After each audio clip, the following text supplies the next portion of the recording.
Shri Sachidananda Sadhguru Sainath Maharaj key జై. శ్రీ సచిదానంద సద్గురు అలివేలు మంగమ్మ సహిత Bharadwaj Maharaj key జై. జై సాయి మాస్టర్. నేను దర్శించిన మహాత్ములు అవధూత శ్రీ చీరాల స్వామి వారి జీవిత చరిత్ర రచన ఆచార్య శ్రీ ఎకిరాల భరద్వాజ గారు. 2వ అధ్యాయంలోకి వచ్చామండి. 2వ అధ్యాయంలో పేజ్ నెంబర్ 26. శ్రీ చీరాల స్వామివారు శ్రీధర్రావు గారి హాస్పిటల్లో ఉన్న రోజులు అవి. శ్రీ స్వామికి వ్యాధి తీవ్రంగా ఉంది. 3 గంటలకు ఒకసారి హార్లిక్స్ ఇవ్వవలసినదని డాక్టర్ శ్రీధర్రావు గారు చంద్రానికి చెప్పారు. చంద్రం అలాగే చేస్తున్నాడు. ఒకనాడు మధ్యాహ్నం 12 గంటలకు చంద్రం శ్రీ స్వామివారికి హార్లిక్స్ కలిపి ఇచ్చారు. అప్పటికి హార్లిక్స్ అయిపోయింది. చంద్రం వద్ద డబ్బులు లేవు. శ్రీ స్వామివారే ఆ సమయానికి హార్లిక్స్ తెప్పించుకుంటారని చంద్రం విశ్వాసం. మధ్యాహ్నం 2:50 అయింది. మరో 10 నిమిషాలకు శ్రీ స్వామికి హార్లిక్స్ ఇవ్వాలి. హార్లిక్స్ ఏమో లేదు. 5 నిమిషాలు గడిచింది, కానీ హార్లిక్స్ రాలేదు. అయినా చంద్రం వేడి నీళ్లు తెచ్చి చక్కెర కలిపి అటు ఇటు తిరగొడుతున్నాడు. మరియమ్మ నర్సు ఇదంతా చూచి, చంద్రం, నీకెంత పిచ్చి, హార్లిక్స్ లేకుండానే వట్టి వేడి నీళ్లు తిరగొడుతున్నావా అని తన పని మీద తాను వెళ్ళింది. సరిగ్గా 2:58 కల్లా ఒక ఆడమనిషి వచ్చి ఒక హార్లిక్స్ సీసా చంద్రానికి ఇచ్చి, ఇది స్వామికి వాడండి అని చెప్పింది. వెంటనే చంద్రం తయారుగా ఉన్న నీళ్ళ గ్లాసుల్లో హార్లిక్స్ కలిపి సరిగ్గా 3 గంటలకల్లా డాక్టర్ గారి సలహా ప్రకారం శ్రీ స్వామికి ఇచ్చాడు. అప్పుడు చంద్రం ఆ హార్లిక్స్ తెచ్చిచ్చిన మనిషి కోసం చూస్తే ఆమె అక్కడ ఉంటేగా. వెళ్ళి వస్తానని మాట మాత్రమైనా చెప్పకుండా మాయమైంది. చంద్రం ఆశ్చర్య ఆనందాలతో శ్రీ స్వామి వైపు దీని అంతరార్థము ఏమై ఉంటుందా అనుకుంటూ చూశాడు. మంచంలో కూర్చొని ఉన్న స్వామి మనిషి కదలకుండా మెడ మాత్రం చంద్రం వైపు త్రిప్పి ఒక్కసారి చిరునవ్వు నవ్వి మళ్ళీ తన సహజ గంభీర స్థితిలో ఉండిపోయారు. ఆ ఆడమనిషి మళ్ళీ ఇంతవరకు ఎప్పుడూ ఎక్కడా కనబడలేదు చంద్రానికి. లీలగా చిరునవ్వు నవ్విన స్వామివారు ఇది తమ లీలేనని స్పష్టం చేసినట్లు అవగాహన అయ్యింది చంద్రానికి. చీరాలలో ఒక లారీ డ్రైవరు ఉన్నాడు. అతడు లారీ మీద వెళ్ళాడంటే ఆ వెళ్ళిన చోట చీరాల రావడానికి బాడుగ దొరికేంత వరకు ఆ వెళ్ళిన ఊళ్ళో ఉండిపోవాల్సిందే. ఒక్కొక్కప్పుడు వారం రోజులకు పైన కూడా గ్రామాంతరంలో ఉండిపోవాల్సి వచ్చేది అతనికి. ప్రైవేట్ లారీ కావడం వల్ల అసలే అతని జీవితం చాలా తక్కువ. భార్య, చాలామంది పిల్లలు. అతడు దీర్ఘకాలం క్యాంపు వెళ్ళినప్పుడల్లా తిండి లేక ఇబ్బంది పడేవాళ్ళు. ఆ లారీ డ్రైవరు భార్యకు శ్రీ స్వామి ఎడల భక్తి విశ్వాసాలు ఉన్నాయి. ఒకసారి శ్రీ స్వామి అలాంటి క్లిష్ట పరిస్థితులలో వారింటికి వెళ్ళి, అన్నం పెట్టమ్మా అని అడిగారు. ఆ రోజు తల్లి పిల్లలు అంతా అన్నం లేనందువల్ల పస్తే. ఆమె దీనంగా, అన్నం లేదు స్వామి అని విన్నవించింది. అందుకు శ్రీ స్వామి, ఉన్నది చూడమ్మా అన్నారు. నిజమే, రాత్రి వండిన దాంట్లో చిన్న నిమ్మకాయ అంత అన్నం కుండలో మిగిలి ఉంది. అది ఏ పిల్లకు పెట్టాలో తెలియక ఆమె కుండ కడగకుండా అలానే ఉంచింది. శ్రీ స్వామి ఆ అన్నమే తీసుకొని ఆరగించారు. ఆశ్చర్యం ఏమంటే ఆనాటికి వారి ఆకలి తీరింది. శ్రీకృష్ణ పరమాత్మ ద్రౌపదీదేవి దగ్గర ఉన్న అక్షయ పాత్రలోని మెతుకు ఒక్కటి తిని, అబ్బా ఆకలి తీరిందమ్మా అనగానే నదిలో స్నానం చేస్తున్న దుర్వాస మహర్షికి, అసంఖ్యాకంగా ఉన్న ఆయన శిష్యవర్గానికి భుక్తాయాసం వచ్చినట్లు భారతంలో ప్రసిద్ధమైన కథను స్వామివారి ఈ లీల నిజము అని రుజువుపరుస్తుంది. ఇంకా ఆశ్చర్యకరమైన విషయం ఏమంటే ఆ సంఘటన జరిగి రోజంతా శ్రీ స్వామి హాస్పిటల్లోనే ఉన్నారు. ఎక్కడికి కదలలేదు. అంటే హాస్పిటల్లోనే ఉన్న స్వామి సంకల్ప మాత్రంతో అక్కడ ఆ భక్తురాలి ఇంట్లో ఇంకో శరీరం ధరించి దర్శనమిచ్చాడన్నమాట. ఈ భక్తురాలి ఇంట్లోనే జరిగిన మరొక సంఘటన. ఆనాడు వినాయక చవితి పండగ. ఆమె భర్త లారీ మీద కొన్ని రోజుల క్రితమే వెళ్ళాడు. పండుగకు రాలేదు సరికదా, పైకం ఏమైనా పంపలేకపోయాడు. అంటే డబ్బులు కూడా పంపలేదు. ఇంటిలో బియ్యం లేవు. ఆ వినాయక చవితి పండుగ రోజు ఆ తల్లి పిల్లలు పస్తూ ఉన్నారు. ఆ రోజు సరిగ్గా 9 గంటల ప్రాంతంలో శ్రీ స్వామి ఆ భక్తురాలి ఇంటికి వెళ్ళి తమ జేబులో ఉన్న చిల్లర డబ్బులు తమ గుప్పిలి నిండా తీసి ఆమె దోసిట్లో పోస్తూ, అమ్మా, ఈ డబ్బుతో పత్రి, బియ్యము వగైరా తెచ్చుకొని పూజ చేసుకొని భోంచెయ్యండి అని చెప్పారు. ఆమె స్వామివారి అకారణ వాత్సల్యానికి తబ్బిబ్బై, స్వామి, ఈరోజు మీరు కూడా మా ఇంట్లో భోంచెయ్యండి అని ప్రార్థించింది. అందుకు స్వామివారు, కాదమ్మా, ఈరోజు నేను వేరే ఒకరింట్లో భోజనం చేయాలి, అందువలన నాకు రావటానికి వీలు లేదు, మీరు భోజనం చెయ్యండి అని చెప్పి వెళ్ళిపోయారు. ఆ వినాయక చవితి నాడు కూడా శ్రీ స్వామివారు శ్రీధర్రావు గారి ఆసుపత్రిలోని మంచం మీద నుండి లేచి బయటికి పోలేదు. దీనిని బట్టి శ్రీ స్వామి లీలగా కాదు, అవలీలగా ఎన్ని శరీరాలైనా ధరించి భక్తులకు సాయపడగలుగుతారని మనం సులభంగా గ్రహించవచ్చు. అంటే స్వామివారు లీలగా కాదు, అవలీలగా శరీరాలు ఎన్నైనా ధరిస్తారని గుర్తుంచుకోవాలి. చంద్రాన్ని శ్రీ స్వామివారు తండ్రి కుమారుణ్ణి పిలిచినట్లుగా ఆప్యాయంగా అబ్బాయి అని పిలిచేవారు. ఒక సందర్భంలో ఎవరితోనో శ్రీ స్వామివారే మా అబ్బాయి ఇస్తాడు తీసుకో అని చెప్పడం జరిగింది. చంద్రం స్వతహాగా తాను వేసుకునే గుడ్డల గురించి అంతగా పట్టించుకునే మనస్తత్వం గలవాడు కాదు. టెర్లిన్ గుడ్డలు వేసుకున్న క్రిందనే పొరలేవాడు. తన ప్యాంటు, షర్ట్లు ఇస్త్రీవైనా సరే అలమారలో చిందరవందరగా పడేసి ఉంచేవాడు. శ్రీ స్వామి ఆ గుడ్డల్లో నుంచి మంచి ప్యాంటు, దానికి సూట్ అయ్యే షర్టు తమ చేతులతో ఏరి చంద్రానికిచ్చి, ఇవి కట్టుకో అయ్యా అనేవారు. చంద్రం శ్రీ స్వామి ఇచ్చిన గుడ్డలు ధరించాక శ్రీ స్వామి కుమారుడు మంచి గుడ్డలు వేసుకుంటే చూచి ఆనందించే తండ్రిలాగా కొన్ని క్షణాలు చూచి, ఇంకా పని చేసుకోపోయ్యా అని పంపేవారు. శ్రీ స్వామివారు అప్పుడప్పుడు చంద్రం వేసుకోవలసిన ప్యాంటు, షర్టు తీసి తాము ఒక కాలు మీద మరొక కాలు దండెంలా వేసుకొని వాటిపై ఆ ప్యాంటు, షర్టు వేసుకొని ఉండేవారు. చంద్రం స్నానం ముగించుకొని రాగానే తుడుచుకోవటానికి తమ కాలు మీద అంతకుముందే రెడీగా ఉంచుకున్న ప్యాంటు అందించేవారు. ప్యాంటు వేసుకోగానే తమ కాలు మీద మిగిలి ఉన్న షర్టు అందించేవారు. ఇలా చాలా పర్యాయాలు జరిగింది. శ్రీ స్వామి చంద్రం దగ్గర నుండి సేవలు అందుకోవడం కంటే తాము ఎటువంటి ఎక్కువ తక్కువ అనే భేదభావం లేకుండా చంద్రానికి సేవ చేయడం చూస్తుంటే సేవ ఎంత పవిత్రమైనదో, ఎలా సేవించాలో శ్రీ స్వామి ఆచరణపూర్వకంగా చేసి చూపించి తెలియచెప్పారు అనిపిస్తుంది. ఇంకా హృదయాన్ని కదిలించే సన్నివేశం ఏమిటంటే శ్రీ స్వామి చంద్రానికి నమస్కారం చేశారు. అది ఒకే ఒక్కసారి. యేసుక్రీస్తు కూడా స్వయంగా తన శిష్యులకు కాళ్ళు కడిగి తన వస్త్రంతో వాళ్ళ కాళ్ళ తడి తుడిచారు. అది కూడా ఒకే ఒక్కసారి. చంద్రం చేతికి రచయిత భరద్వాజ మాస్టర్ గారు స్వామి కోసం ఖర్చు పెట్టమని శ్రీ స్వామి దర్శనానికి వెళ్ళిన కొన్ని సమయాలలో కొంత పైకం ఇచ్చేవారు.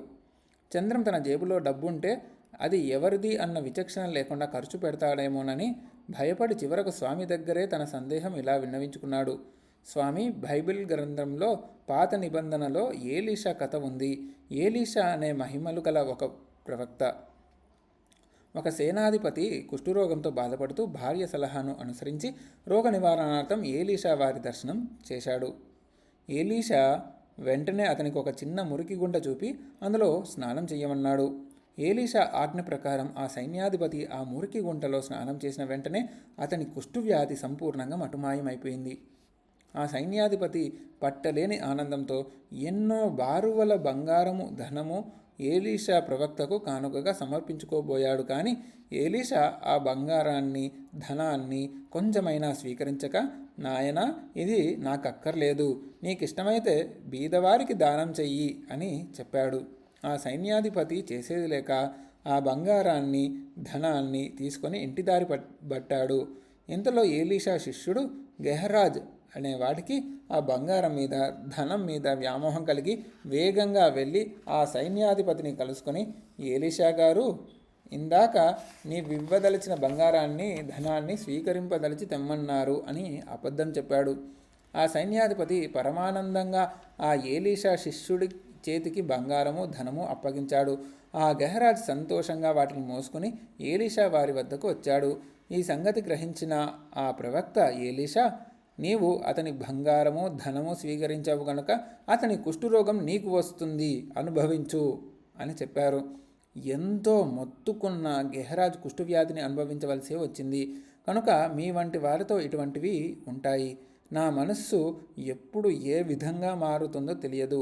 అందువల్ల మీకోసం ఖర్చు పెట్టమని నాకెవరైనా డబ్బిస్తే అది పొరపాటునైనా ఏ కొంచెమైనా నా సొంతానికి ఖర్చు అయితే నా గతి ఏమిటి? ఏమైనా ఆపదలు వస్తాయా అని అడిగాడు చంద్రం. శ్రీస్వామి ఇదంతా విని చంద్రం వైపు చూస్తూ, నీకు అటువంటిదేమీ జరగదు, భయపడవద్దు అన్నట్లుగా తన చెయ్యి అడ్డంగా త్రిప్పారు. శ్రీస్వామి ఒకసారి భోజనం చేసినప్పుడు అన్నంలో కొంత భాగం గడ్డానికి అంటుకుంది. శ్రీ స్వామివారు అలాగే మంచం మీద వెల్లికిలా పడుకొని ఉన్నారు. శ్రీధర్రావు గారి హాస్పిటల్లో ఉండే నల్ల కుక్క ఒకటి వచ్చి శ్రీస్వామి గడ్డానికి ఉన్న మెతుకులన్నింటినీ బాగా నాకి తింటున్నది. శ్రీస్వామి తమ సహజమైన పద్ధతిలో మనుషులను స్వామి అన్నట్లుగానే ఆ నల్ల కుక్కను కూడా నిమురుతూ స్వామి స్వామి అంటున్నారు. గీతలో చెప్పిన పండిత లక్షణం శునిచైవ శృపాకేచ పండితాః సమదర్శినః అన్నది శ్రీ స్వామి యందు పూర్తిగా గోచరిస్తుంది. మనము భగవద్గీతలో చదువుతుంటాం, శునిచైవ శృపాకేచ పండితాః సమదర్శినః అనేది ఇక్కడ స్వామివారు నిరూపిస్తున్నారు. చీరాల వాస్తవ్యులైన శ్రీ ఉటుకురు రామయ్య గారు లక్ష్యాధికారి. ఆయనకు ఒక కారు ఉంది. ఆయన దగ్గర డ్రైవర్గా ఒక ఆయన పనిచేస్తుండేవాడు. అతని కుమారుడు ఇబ్రహీం ఒకసారి శ్రీధర్రావు గారి ఆసుపత్రికి వచ్చారు. ఆ ఇబ్రహీం ఆసుపత్రిలో కాంపౌండర్ చంద్రము చిన్నప్పుడు ఒకే క్లాస్లో ఒకే బెంచ్ మీద కూర్చొని చదువుకున్నారు. చిన్నప్పుడు చంద్రం అందరినీ హాస్యం చేస్తూ అందరినీ పలుకరించి మాట్లాడుతుండేవాడు. ఇబ్రహీం ఆ సంగతి చంద్రానికి గుర్తు చేస్తూ, చంద్రం, నీవు ఈ స్వామివారి విషయంలో జాగ్రత్తగా ఉండు. ఒక్క పొరపాటు మాట జారినా ప్రమాదమే. ఈ సంగతి నాకెలా తెలుసంటే, ఒకసారి మా నాన్న ఉట్కూరి రామయ్య గారు కారు నడుపుతున్నారు. కారంచేడు దగ్గర రోడ్డు మీద ఈ స్వామి కూర్చొని ఉంటే రామయ్య గారు కారు ఆపించి, స్వామి కారు ఎక్కండి, చీరాల పోదాము అన్నారు. కానీ స్వామి కారు ఎక్కడానికి అంగీకరించలేదు. ఇది చూస్తున్న డ్రైవర్గా నున్న మా నాయన, ఈ బికారి వాణ్ణి ఏమిటయ్యా కారెక్కమనేది అన్నాడు. రామయ్య గారు మా నాన్నగారిని స్వామిని అలా అనవద్దని వారించారు. రామయ్య గారికి శ్రీ స్వామి యందు భక్తి గౌరవాలు ఉన్నాయి. శ్రీ స్వామి అప్పుడప్పుడు ఉట్కూరి రామయ్య గారి ఇంటి అరుగు మీద కూర్చునేవారు. సరే, కారులో మా నాయన రామయ్య గారు చీరాల చేరారు. సరిగ్గా కారు రామయ్య గారి ఇంటి ముందు ఆగేసరికి డ్రైవర్గా ఉన్న మా నాన్నగారి ఆశ్చర్యానికి అంతు లేకపోయింది. ఎందుకంటే కారంచేడు దగ్గర కారు ఎక్కడానికి తిరస్కరించిన స్వామి కారు ఇల్లు చేరకముందే రామయ్య గారి ఇంటి అరుగు మీద ప్రత్యక్షమయ్యారు. అప్పుడు రామయ్య గారు మా నాన్నగారితో, చూశావా, స్వామికి మన కారుతో పని లేదు, ఆయన తలుచుకున్న చోటికి వెంటనే వెళ్ళగలరు అని తెలియచెప్పారు. ఆనాడు స్వామిని బికారివాడు అన్న ఫలితంగా మా నాయనకు పక్షవాతం వచ్చింది. కనుక జాగ్రత్త చంద్రం అని మిత్రుణ్ణి హెచ్చరించాడు. మనం కూడా ఏ మహాత్ముని కూడా నిందించకూడదు అనేది దీని ద్వారా మనం నేర్చుకోవాలి. శ్రీ స్వామి శ్రీధర్రావు గారి హాస్పిటల్లో గానుగ చెట్టుకు ఎదురుగా ఉన్న రూమ్లో ఉండేవారు. ఒక పేషెంట్ ఆ రూమే తనకు కావాలని, ఆ రూమ్ ఇస్తేనే తాను ఆసుపత్రిలో చేరుతానని డాక్టర్ గారికి చెప్పారు. డాక్టర్ గారు వచ్చి శ్రీ స్వామివారిని వేరొక గదిలోకి పడక మార్చుకోమని కోరారు. కానీ స్వామి, నేను వేరే గదిలోకి రాను అని చెప్పారు. డాక్టర్ గారు ఎలాగైనా సరే శ్రీ స్వామిని గది మారేలా చెయ్యమని చంద్రానికి చెప్పారు. చంద్రం శ్రీ స్వామి దగ్గరకు వచ్చి వినమ్రుడై సవినయంగా ఇలా ప్రార్థించాడు. స్వామి, ఇది మన సొంత ఇల్లు కాదు కదా, ఇది డాక్టర్ గారిది. ఆయన అధికారం ప్రకారం జరగాలనే ఆయనకుంటుంది. కనుక తాము దయచేసి ఆయన ఆసుపత్రి కనుక ఆయన చెప్పినట్లే వేరొక గదికి మారాలని నా ప్రార్థన అన్నాడు. చంద్రం ప్రార్థనను మన్నించి శ్రీ స్వామి, అలాగే కానీ అయ్యా అని చంద్రం భుజం మీద చెయ్యి వేసుకొని వేరొక గదిలోకి నడిచారు. ఒకసారి చంద్రానికి తీవ్రంగా జ్వరం వచ్చింది. టెంపరేచర్ 103 డిగ్రీల ఫారెన్హీట్ ఉంది. ఉదయం 8:30 గంటలకు మరియమ్మ ఈ విషయం డాక్టర్ శ్రీధర్రావు గారికి ఇంటికి వెళ్ళి చెప్పింది. డాక్టర్ గారు, నేను కొంచెం సేపట్లో వచ్చి చూచి ఇంజెక్షన్ ఇస్తాను, నువ్వు వెళ్ళు అన్నారు. మరియమ్మ తిరిగి వచ్చి ఈ సంగతి చంద్రానికి చెప్పింది. సమయం 9:30 కావస్తున్నది. శ్రీ స్వామి చంద్రంతో, అన్నం తీసుకురా అయ్యా, ఆకలేస్తున్నది అన్నారు. చంద్రం ఎవరికో డబ్బులిచ్చి హోటల్కు పంపించి అన్నం కూర తెప్పించాడు. శ్రీ స్వామి ఆ కూర అన్నము కలిపి చంద్రాన్ని పిలిచి 3 ముద్దలు పెట్టాడు. చంద్రం మొదటి ముద్ద తినేసరికి జ్వరం తగ్గుతున్నట్లు అనిపించింది. 2వ ముద్ద తిన్న తర్వాత ఒళ్ళంతా చిరుచెమటలు పోశాయి. 3వ ముద్ద తినేసరికల్లా చొక్కా ప్యాంటు చెమటతో తడిసి ముద్దయిపోయాయి. శ్రీ స్వామి చంద్రాన్ని బావి దగ్గరకు పోయి స్నానం చేసి పని చేసుకోపోయ్యా అని ఆదేశించారు. చంద్రం అలాగే బావిలో నీళ్లు తోడుకొని స్నానం చేసి ఎన్నడూ ఎరగని ఉత్సాహంతో హాస్పిటల్లోని పేషెంట్లందరికీ ఇంజెక్షన్స్ ఇవ్వడము మొదలుపెట్టాడు. అప్పుడే వచ్చిన డాక్టరు శ్రీధర్రావు గారు ఇది చూచి, ఉదయం 103 డిగ్రీల టెంపరేచర్ ఉందని చెప్పారే, ఇతడేమిటి హాయిగా పనిచేస్తున్నాడని ఆశ్చర్యపడి విషయం తెలుసుకొని సంతోషించారు. 103 డిగ్రీల ఫారెన్హీట్ టెంపరేచర్ ఉన్నప్పుడు అన్నం పెట్టడం కానీ స్నానం చెయ్యడం కానీ ఎవ్వరికీ ఏ డాక్టరు చెయ్యడు. అలా చేస్తే చాలా ప్రమాదం కూడాను. కానీ స్వామి ఏది రోగానికి పనికిరాదో దాన్నే చేసి నిమిషాల మీద అంతటి జ్వరాన్ని అవలీలగా తగ్గించారంటే వస్తువులకున్న సహజ గుణాన్ని శ్రీ స్వామి సంకల్పమాత్రంతో పూర్తిగా మార్చగలరని తెలుస్తున్నది. శ్రీ దత్తమూర్తి యొక్క అవతారమైన శ్రీ మాణిక్య ప్రభువు శ్రీ సాయిబాబా కూడా ఇలాగే ఇవ్వకూడనివి రోగులకు ఇచ్చి క్షణాల మీద వ్యాధిని నివారించేవారని వారి చరిత్రలలో ఉంది. శ్రీ సచ్చిదానంద సద్గురు సాయినాథ్ మహారాజ్ కీ జై. శ్రీ సచ్చిదానంద సద్గురు అలివేలు మంగమ్మ సహిత భరద్వాజ మహారాజ్ కీ జై. హరి ఓం. గురుదేవ దత్త కీ జై. జై సాయి మాస్టర్.